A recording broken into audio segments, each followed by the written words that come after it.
नमस्कार विद्यार्थी मित्रांनो, स्वागत आहे तुमचं SK MPSC अकॅडमी या आपल्या यूट्यूब चॅनलमध्ये।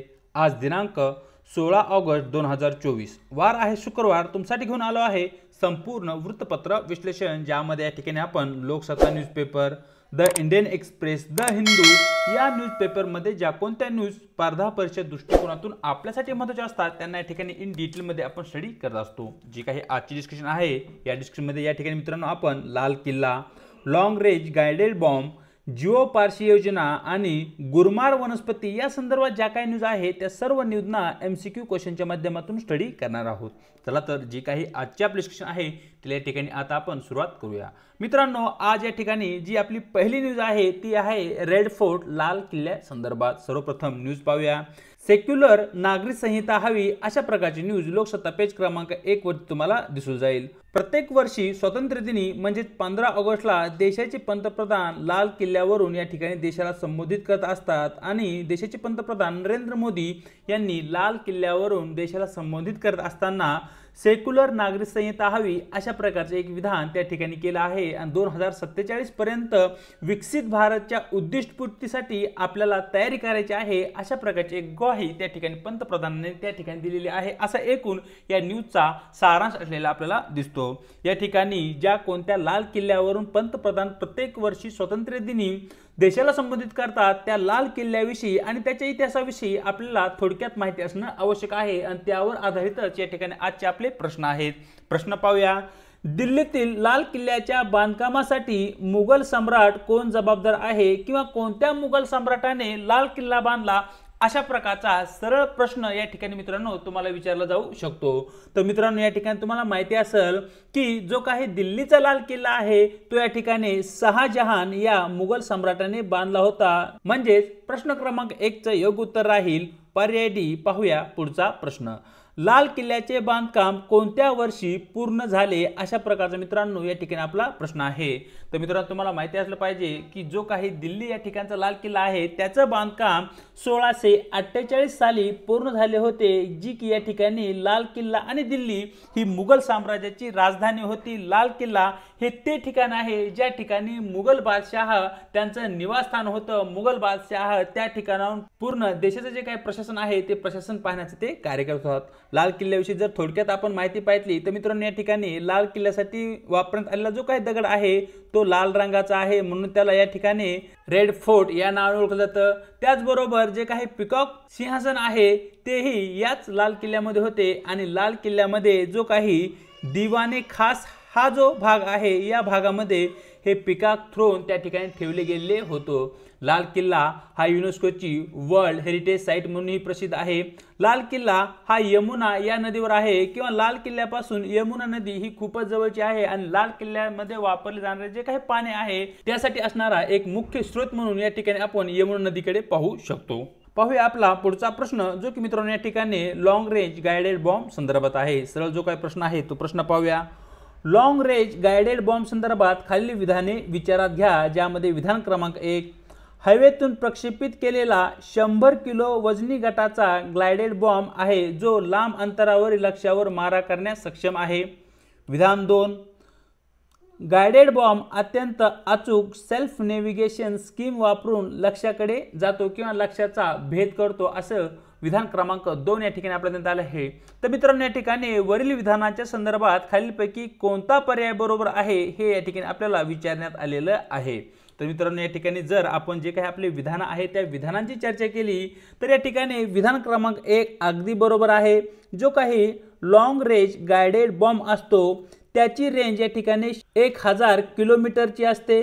त्याचबरोबर अत्यंत लांब पल्ल्याचं जे काही त्याचं टार्गेट आहे किंवा लक्ष्य आहे त्या लक्ष्यावर तो अचूक प्रमाणे माराही करू शकतो आणि हा हवेतून म्हणजेच विमानातून प्रक्षेपितही केला जाऊ शकतो। हे 3 पॉइंट या ठिकाणी पहिल्या विधानामध्ये जे देण्यात आले आहेत हे तिन्ही पॉइंट मित्रांनो या ठिकाणी आपले अगदी बरोबर आहे। नंबर 2 च्या विधानामध्ये या ठिकाणी आपल्याला जो काय हा अचूक सेल्फ नेव्हिगेशन स्कीम वापरून हा गाइडेड बॉम्ब कार्य करतो जे आपल्याला देण्यात आले आहे ते मित्रांनो या ठिकाणी चुकीचं आहे। या ठिकाणी जी काही योजना वापरली जाते किंवा जी काही सिस्टीम वापरली जाते ज्याच्या माध्यमातून 100 किलो वजनाचा जो काही आपला लॉंग रेंज गाइडेड बॉम्ब आहे तो अचूक मारा करतो, त्या ठिकाणी हायब्रिड सिस्टीम वापरलेली आहे। आता हायब्रिड सिस्टीम मध्ये या ठिकाणी नॅशनल नेव्हिगेशन सिस्टीम आणि GPS या दोन्हीचा एकत्रितपणे वापर करून या ठिकाणी लॉंग रेंज गाइडेड बॉम्बचा या ठिकाणी वापर केला जातो। म्हणजेच मित्रांनो या ठिकाणी प्रश्न क्रमांक 3 चे योग्य उत्तर राहील पर्याय सी विधान 1 बरोबर, परंतु विधान 2 या ठिकाणी चुकीचं आहे। पाहूया प्रश्न क्रमांक 4 जो की मित्रांनो या ठिकाणी जिओ पारशी योजने संदर्भात आहे। सरळ जो काय आपला प्रश्न आहे तो प्रश्न पाहूया। जिओ पारशी योजनेबद्दल खालील विधाने विचारात घ्या। ज्या ठिकाणी विधान क्रमांक 1 ही सामाजिक न्याय आणि अधिकारिता मंत्रालयाद्वारे लागू केलेली एक अद्वितीय केंद्रीय क्षेत्र योजना आहे किंवा केंद्रीय पुरस्कृती योजना आहे। विधान 2 वैज्ञानिक प्रोटोकॉलचा अवलंब करून पारशी लोकसंख्येच्या घटत्या प्रवृत्तीला मागे टाकण्याचे उद्दिष्ट या योजनेचे असलेले आपल्याला दिसते। अशा प्रकारची 2 विधाने या ठिकाणी आपल्याला देण्यात आली आहेत आणि यापैकी कोणते विधान बरोबर आहे हे या ठिकाणी आपल्याला प्रश्नामध्ये विचारण्यात आलेलं आहे। तर मित्रांनो या ठिकाणी आपल्या देशामध्ये मोठ्या प्रमाणावर विविध समुदायाचे लोक राहतात, त्यामध्ये पारसी समुदाय हा एक आहे आणि भारताच्या स्वातंत्र्य लढ्यामध्ये पारसी समुदायाचं आणि भारताच्या आर्थिक विकासामध्ये पारसी समुदायाचं अत्यंत महत्त्व असलेलं आपल्याला दिसतं।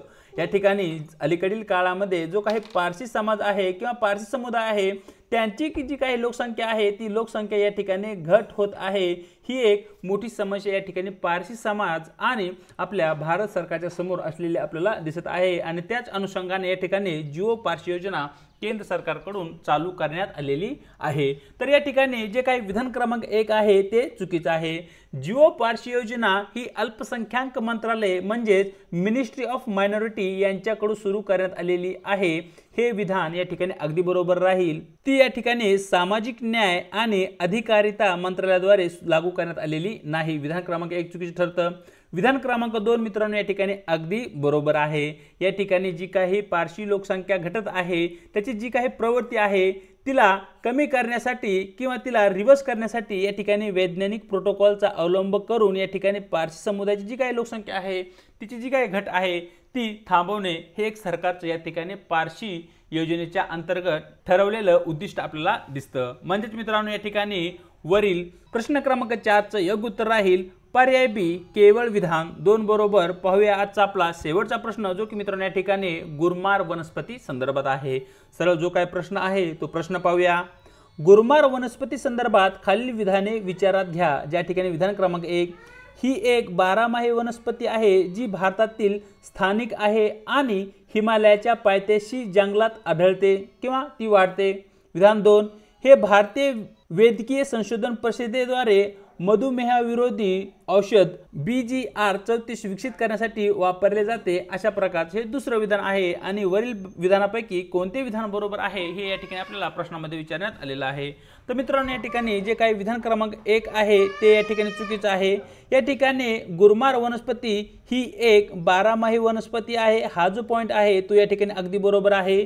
ती भारतामध्ये सापडते किंवा भारतामध्ये ती स्थानिक वनस्पती आहे। हा दुसरा पॉइंट ही या ठिकाणी बरोबर आहे। परंतु या ठिकाणी जी काही गुरमार वनस्पती आहे ती हिमालयाच्या पायथ्याशी न वाढता जो काही आपला इंडिया आहे आपल्या इंडियाचा पश्चिम भाग आणि जो काही दक्षिण भाग आहे या भागामध्ये ती वाढताना दिसते। म्हणजे या ठिकाणी विधान क्रमांक 1 आपलं चुकीचं ठरतं। तर मित्रांनो या ठिकाणी जे काही डायबिटीज आहे किंवा डायबिटीज हा आजार आहे या आजारावर औषध जे बनवलं जातं त्या औषधाचं नाव आहे BGR 34। ते विकसित करण्यासाठी CSIR कडून या ठिकाणी या वनस्पतीचा वापर केला जातो। म्हणजे मित्रांनो या ठिकाणी जो काही प्रश्न क्रमांक आपला 5 आहे त्याचं योग्य उत्तर राहील पर्याय डी नंबर 1 आणि नंबर 2 ही दोन्ही विधाने या ठिकाणी चुकीचं आहेत। तर अशा प्रकारे मित्रांनो जे काही महत्त्वाचे न्यूज स्पर्धा परीक्षा दृष्टिकोनातून आपल्याकडे होत्या त्यांनी या ठिकाणी आपण इन डिटेल मध्ये स्टडी केला आहे। व्हिडिओ आवडला तर व्हिडिओला लाईक करा, व्हिडिओविषयी तुम्हाला काय वाटतं हे कमेंट बॉक्समध्ये अवश्य कळवा। आपल्या व्हिडिओला आपल्या मित्रांसोबत आणि जे काही गरजू विद्यार्थी आहेत त्यांच्यासोबत शेअर करा आणि त्याचबरोबर आपल्या यूट्यूब चॅनलवरती जर नवीन असाल तर आपल्या यूट्यूब चॅनलला अवश्य सबस्क्राईब करून घ्या आणि व्हिडिओच्या डिस्क्रिप्शन बॉक्समध्ये देण्यात आलेली आपल्या टेलिग्राम चॅनलची जी काही लिंक आहे त्या ठिकाणी तुम्हाला आपले टेलिग्राम चॅनल ही जॉईन करायचे आहे, ज्याच्या माध्यमातून आपल्या प्रत्येक व्हिडिओच्या लिंक्स त्याचबरोबर स्पर्धा परीक्षांसंदर्भात महत्त्वपूर्ण ज्या काही अपडेट आहेत त्या तुम्हाला त्या ठिकाणी भेटून जातील। आज इथेच थांबत आहोत, भेटूया एका नवीन व्हिडिओ सोबत।